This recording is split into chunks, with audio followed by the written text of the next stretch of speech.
This year is the year of the audit, so this is the year to say, okay, so how do we do this better?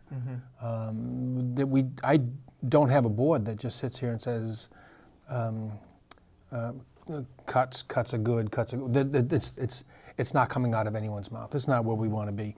We want to be on a place of growth, but this audit that we're going through right now, which is what Yao's undertaking, is a review of optimal class sizes, optimal offerings. Are we getting the right offerings to the right people at the right time during the day in the right school? There's a lot going on here. This is a resource act. This is, just trying to go through and find out what is the best fit for our children to come out of these schools. It's very, very complex. But we have to go through this period right now this year so that we can even expand even further beyond the growth items that you already have. I know you're going to add some.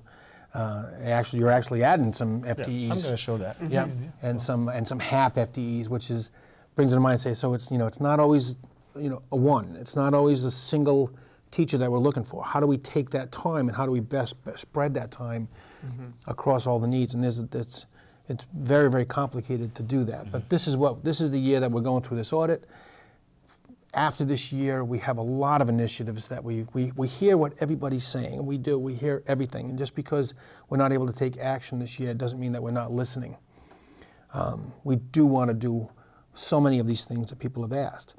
We just have to do them right. And just throwing bodies at something has never worked. Anybody that's in business knows that. It has just never worked. What works is a very methodical approach to bringing forth these programs and measuring ourselves as to how all these new programs, as we come forward with these things, how do we know if we succeed?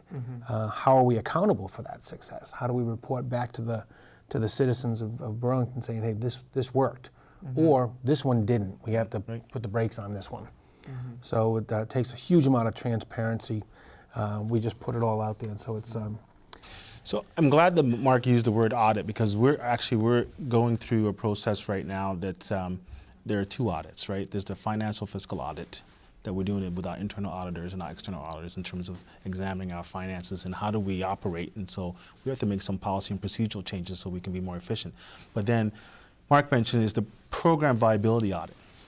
Like actually looking at our programs, our course offerings, things we do in the elementary level, middle level, and how do we do it, and what value are we getting from some of those programs, and are there different ways of doing it? And that takes a bit of analysis and some time to do that. And so this is a good year to be doing that in terms of while we're looking at, how do we do our course reductions, we're starting to think ahead in terms of, okay, this program, we need to evaluate it. Have we evaluated it? Because we have some good things that are happening, but they're good things because people just say they're good things. They may not be good things because we've shown demonstrated metrics, or we've gone through and evaluated that we've been doing it for years and we need to continue to do that. So we need to set up structures that we can do that and say, you know what, that's a really good program that we're doing, and this is how we know it's a really good program. So let's keep investing in that and continue to do that, right? So having an opportunity to examine all our programs, that's going to help us as we be strategic about our planning.